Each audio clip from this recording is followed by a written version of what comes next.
पलासी युद्ध के बाद 1757 के बाद मादरे वतन की मुक्ति के लिए जितनी लड़ाई लड़ी गई, जितने संघर्ष हुए, उन संघर्षों के बीच में, उन शहादतों के केंद्र में गाय थी।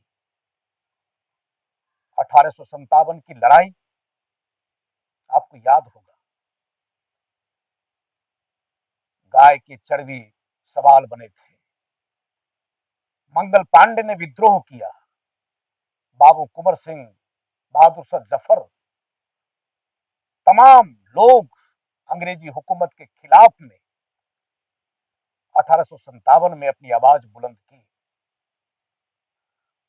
उस बुलंद आवाज की जो परिस्थिति थी वह गाय थी।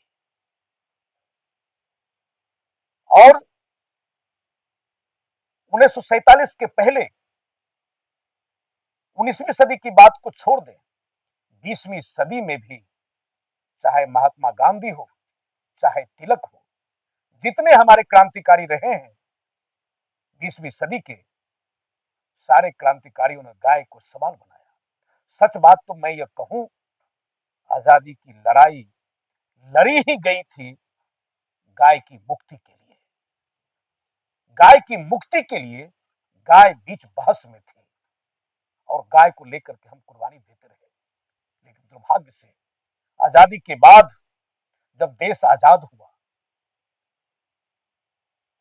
तो आजाद देश में जो हमें आशा थी, जिसके लिए हमने कुर्बानियां दी, वो कुर्बानियां बेकार हुई।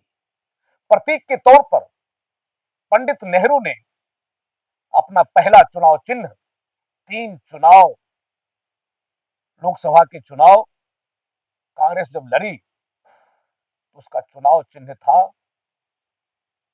2 बैल।